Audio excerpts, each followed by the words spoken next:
आज हम लोग बच्चों कुछ अन्य रोगों के बारे में अध्ययन करेंगे जो संक्रामक रोग होते हैं। आप देख रहे हैं बोर्ड पर लिखा हुआ है अमीबाइसिस। अमीबाइसिस जो है ये भी एक संक्रामक रोग है जो दूषित जल अथवा दूषित भोजन के संक्रमण से उत्पन्न होता है। कहने का अभिप्राय यह है, यदि कोई स्वस्थ व्यक्ति दूषित जल अथवा दूषित भोजन अकस्मात ग्रहण कर लेता है और अगर उसके शरीर में इतनी क्षमता नहीं है कि वो उससे आने वाले हानिकारक जीवों को नष्ट कर सके या उससे लड़ सके, तो उसके अंदर यह रोग उत्पन्न हो सकता है। साधारणतः इसको खूनी पेचिश भी कहते हैं। एंट अमीबा हिस्टोलिटिका, आप देख रहे हैं एंटामीबा हिस्टोलिटिका, ये इसका परजीवी है जिसके द्वारा ये फैलता है। एंट माने आंतरांग, यानी कि शरीर के अंदर के अंग यानी कि आहार नाल। अमीबा क्योंकि एक कोष्ठी प्राणी है, आप देख रहे हैं चित्र बना हुआ है अमीबा की तरह ये होता है, लेकिन अमीबा तो होता है अनियमित आकार का। इसकी आकृति कुछ कुछ निश्चित सी होती है, आप जो देख रहे हैं वैसी ही आकृति होती है और इसमें एक तरफ गुट्ठल यानी कि कम धार वाला या कम पहना क्या होता है कूटपाद होता है। बाकी अंदर केंद्रक है, रितिकाएं हैं, जीवद्रव है, सब अपनी तरह होते हैं हर चीज। इसमें होता क्या है आपको बता रहे हैं हम कि इसको साधारणतः आमातिसार भी कहते हैं, जो आप देख रहे हैं लिखा हुआ है एंट अमीबा हिस्टोलिटिका से होता है। ये वाटर बॉर्न डिजीज है, मतलब पानी के द्वारा ज्यादा फैलती है। ठीक है, जो खाद्य पदार्थों व जल के मानव मल से संदूषित होने के कारण यानी कि संक्रमित होने के कारण, गंदा होने के कारण फैलता है। एंट अमीबा की सिस्ट मल अथवा मुंह के मार्ग से शरीर में प्रवेश करती है। घरेलू मक्खी रोग के संचरण में मदद करती है। ये मल से शिष्ट को खाद्य अथवा या खाद्य पदार्थ के द्वारा जो है क्या करती है ट्रांसफर करती है। शरीर से बाहर शिष्ट मतलब इसका जो होता है एक प्रकार से रक्षात्मक आवरण युक्त रचना होती है जिसे कहते हैं सिस्ट। उसके द्वारा ये कई दिन तक बाहर पड़ जाती है, जैसे होता है ना बीज, उस तरह समझ लो। इस पर आमाशय के अम्ल का कोई प्रभाव नहीं होता है। अब होता क्या है, लक्षण देखिए इसके। लक्षण में लिखा हुआ है कि कुछ व्यक्तियों में एंट अमीबा द्वारा उत्पन्न अमीबी पेचिस के कोई लक्षण उत्पन्न नहीं होते हैं। अमीबा की सिस्ट इनके मल के साथ निकलती रहती है। अमीबा के कुछ अन्य स्ट्रेन्स होती हैं, जातियां, वो घाव तक पैदा कर देती हैं शरीर में, आहार नाल में, आंतों में। डायरिया, पेट दर्द, मरोड़, बुखार, मल में आना, रक्त निकलना, गंभीर अवस्था में लिवर तक जो है इसके द्वारा इफेक्टेड हो जाता है। ये एक सूक्ष्मदर्शीय अंतः परजीवी होता है जो एक कोषधीय यानी कि एक जंतु में रहता है। और क्या ये प्रोटोजोन है। मनुष्य की आहार नाल के कोलन की म्यूकोसा झिल्ली होती है आहार नाल के अंदर, तथा सब म्यूकोसा पर आक्रमण करके आंत की भित्ति में घाव बना देता है जो समय समय फूटते हैं और उनसे रक्त निकलता है। अब रोकथाम इसकी क्या नियंत्रण उसका आप देख रहे हैं हुआ है स्वच्छता। इतना साफ सुथरी तरीके से खान पान रखेंगे तो इस तरह के संक्रामक रोगों से बचे रहेंगे। व्यक्तिगत स्वास्थ्य एवं स्वच्छता संबंधी विभिन्न प्रवृत्तियों को अपनाकर इस परजीवी के संक्रमण को रोका जा सकता है। खाने की वस्तुओं को भली भांति धोकर प्रयोग करना चाहिए। इसके अलावा पीने का पानी भी उबाल कर पिया जाना चाहिए, क्योंकि परजीवी का संक्रमण दूषित जल तथा भोज्य पदार्थ से फैलता है। इस रोग पर नियंत्रण के लिए सामुदायिक स्वच्छता बहुत ही इंपॉर्टेंट है। ठीक है, ये तो बात हो गई अमीबाइसिस के बारे में। अब बात करते हैं हम लोग फाइलेरियसिस, यानी कि ये एक और बहुत ही भयंकर घातक बीमारी है। इसमें क्या होता है, एक वो है इसका परजीवी वुचेरिया बैनक्रॉफ्टाई। इसके द्वारा मनुष्य में फैलता है। ये कृमि एक निमेटोड है जो एंडोपैरासाइट यानी कि अंता परजीवी होता है और मनुष्य की लसिका वाहिनियों, पेशी ऊतक, लसिका ग्रंथियों में पाया जाता है। ये मनुष्य में फाइलेरियसिस या हाथी पांव रोग फैलाता है जो मुख्य रूप से उष्ण कटिबंधीय क्षेत्रों है, सर्दी गर्मी वाला जो क्षेत्र होता है वहां फैलता है। ये भी एक क्या है, मच्छर मतलब क्यूलेक्स मच्छर होता है उसके काटने से फैलता है, क्योंकि मच्छर जो है रक्त चूसने के लिए तो मनुष्य की त्वचा को काटता है, तो माइक्रोफाइलेरी इसकी जो होती है अवस्था वो मनुष्य के शरीर में प्रवेश कराती है इसके लार से, और मच्छर जो है खून चूसने चला गया लेकिन इसको दे गया आपके लिए। तो जो होता क्या है, इसकी जो इसकी रचना होती है वो बहुत ही सूत्र जैसी होती है, किसकी, कृमि की धागे जैसी, इसलिए इसको सूत्रांग समान भी कहते हैं। ये डाइजेनेटिक है, ठीक, मच्छर में और मनुष्य में अपना ये जीवन चक्र पूरा करता है। लक्षण जो है इसके क्या है, मतलब इसमें आप देख सकते हैं कि एक दीर्घकालिक शोथ यानी कि सूजन होती है जो शरीर के विभिन्न अंगों को प्रभावित करती है। ये कृमि लसिका वाहिनियों में इकट्ठे होते रहते हैं और उनका मार्ग अवरुद्ध कर देते हैं, जिससे प्रभावित अंग में लसिका एकत्र होकर एडिमा मोटापा हो जाता है। इससे प्रभावित अंग जैसे पैर, हाथ, स्तन, वृषणकोश आदि अत्यधिक सूज जाते हैं। पैर बहुत मोटा हो जाने के कारण इसे हाथी पांव कहा जाता है। इन अंगों की त्वचा और क्यूटिकल बहुत जो होती है बहुत मोटे होते हैं, त्वचा का रंग गहरा हो जाता है। बुखार और लिम्फ गांठ में सूजन आती है, इसे मतलब मुख्य लक्षण है, प्राथमिक लक्षण है, और इसकी उपस्थिति जो है जांच करके पता लगा जाती है। तो नियंत्रण करके यही है मच्छर की रोकथाम करना। मच्छर अगर आप जैसे घर पर रहते हैं, सोते हैं, तो मच्छरों का संक्रमण होगा ही, लेकिन उसे बचना है।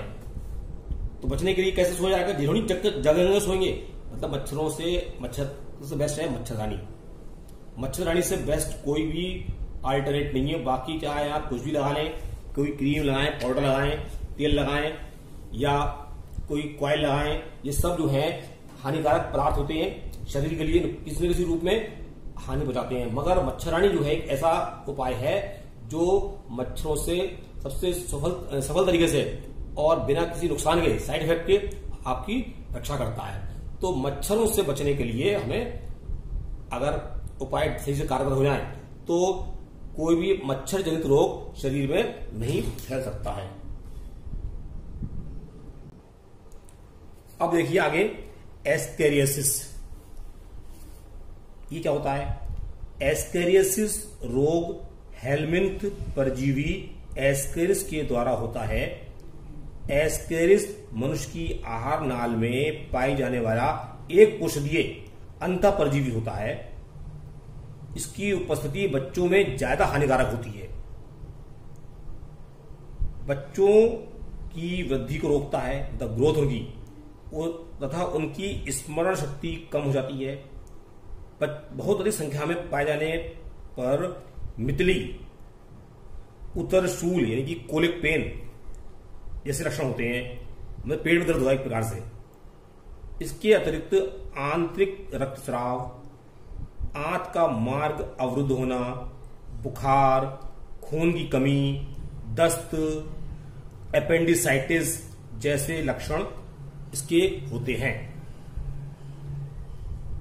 ये संसार के सभी मनुष्यों, मतलब लगभग संसार भर के सभी मनुष्यों में छोटी आंत में पाया जाता है। ये नर और मादा एस्केरिस इसके अलग अलग होते हैं। नर की पूंछ मुड़ी होती है, मादा सीधी होती है, इसलिए बाहर से देख करके पहचान सकते हैं। रोग मल मुखीय मार्ग यानी कि मुंह से लेकर के आहारनाल गुदा पूरा एक रास्ता होता है, ये द्वारा संचरित होता है। कृमि के अंडे रोगी के मल में उपस्थित होते हैं। मल की उपस्थिति मिट्टी को दूषित कर देती है। इस मिट्टी के संपर्क में आई कच्ची सब्जियों का बिना धोए प्रयोग रोगाणु को संचरित कर देता है। अगर हम जैसे खेत में जा गए, गाजर मूली को तोड़ी, टमाटर तोड़ा, गोभी तोड़ी, खाली मुंह रख ली, ठीक है, काट काट के खा ले, कैसे खा लो, तो बिना धोए पोंछ वाच के, तो समझ लीजिए आपको इसका संक्रमण हो सकता है। बच्चों के मिट्टी में खेलते समय अंडे बच्चों की नाखून में छिपकर बिना हाथ धोए खाने से भी शरीर में पहुंच जाते हैं। अंडे सूख जाने पर हवा के साथ जो है अन्य स्थानों पर भी पहुंच जाते हैं। एस्केरिस के अंडे दूषित जल के साथ भोजन के द्वारा शरीर में प्रवेश कर सकते हैं। इसके संक्रमण से बचने के लिए हमें कच्ची सब्जियों को धोकर खाना चाहिए, पकाकर उबाल कर खाना चाहिए। पीने का पानी शुद्ध तथा संक्रमण रहित होना चाहिए, ठीक है। भोजन ग्रहण करने से पहले हाथों को अच्छी तरह साबुन से धोना चाहिए, जो आजकल जरूरी है। आप पढ़ रहे हैं, कोरोना चक्कर में धोना पड़ रहा है। हाथ पर हाथ रखकर बैठो, हाथ धोते रहो। शौचालय साफ होना चाहिए। शौच के पश्चात सफाई का विशेष ध्यान रखना चाहिए। अपने किए कराए पानी फेर दो, मतलब सीधी बात यह है। मल एवं कूड़े करकट के निपटारे के लिए वैज्ञानिक विधियों का प्रयोग करना चाहिए। जो बायोलॉजिकल तरीके होते हैं, मतलब उसको डिग्रेड करना, वो तरीका अपनाना चाहिए। दूसरा है टाइफाइड। टाइफाइड जो है वो साल्मोनेला टाइफी नामक बैक्टीरिया से फैलने वाला रोग होता है। टाइफाइड से ग्रस्त रोगी या वाहक मल के वो जो है वो मल है, ठीक है। मनुष्य में संक्रमित भोजन तथा जल के उपयोग से होता है। टाइफाइड रोग की जांच विडाल टेस्ट से की जाती है। डॉक्टर करते हैं विडाल टेस्ट। छोड़ो, रोगजनक छोटी आंत में प्रवेश के बाद रक्त में प्रवेश करता है। रक्त द्वारा ये लिवर स्प्लीन में पहुंच जाता है। यहां इसका मल्टीप्लिकेशन होता है, संख्या बढ़ती है। क्या करता है? जनन करता है अपना, और फिर संख्या बढ़ती आती है। और उसके बाद क्या होता है, एक बार संख्या बढ़ाती है, जीवाणु छोटे आते पहुंच जाते हैं। रोग से ठीक होने बाद जीवाणु रोगी व्यक्ति के जो है पित्ताशय में रहते हैं और धीरे धीरे मल के साथ शरीर से बाहर आते रहते हैं। ये जो है इसकी खासियत है। लक्षण जो है इसके आप देख रहे हैं, संक्रमित भोजन और जल ग्रहण करने के 7 से 14 दिन के बाद टाइफाइड बुखार आता है, हफ्ते 2 हफ्ते बाद, और रेगुलर बढ़ता रहता है। 1 सप्ताह के बाद मनुष्य की आहारनाल की क्रियाशीलता पर प्रभाव पड़ता है। अत्यधिक तीव्र पेट दर्द, सिर दर्द, तेज बुखार इसके मुख्य लक्षण हैं। आंतों से रक्तस्राव, पैर व छाती पर छोटे छोटे गुलाबी दानों का उभरना, जीभ पर सफेद पदार्थ जमा होना, भूख न लगना, पेट का मुलायम होना, कब्ज या फिर अतिसार, डायरिया, ये सब जो है इसके लक्षण है। रोकथाम की जो है, टाइफाइड जो है आपको बताया हमने, एक जल जनित रोग है, मतलब पानी से फैलता है, दूषित पानी पीने से। इसलिए व्यक्ति व सामुदायिक स्वच्छता, यानी इंडिविजुअल और कम्युनिटी पूरी इसकी, मतलब अपने समाज की स्वच्छता के उपाय द्वारा स्वच्छ जल की उपलब्धता सुनिश्चित कर इससे रोका जा सकता है। मक्खियां भी जो है वो रोगाणु का स्थानांतरण कर खाद्य पदार्थ को दूषित करती हैं, अतः उनकी रोकथाम भी जरूरी है। खाद्य पदार्थ का सुरक्षित रख रखाव, ढके रहना, इससे बचना भी एक आसान उपाय है। इसका टीका भी है, टीका भी बन गया इसका। 15 साल की उम्र तक टीका लगा सकते हैं इसका।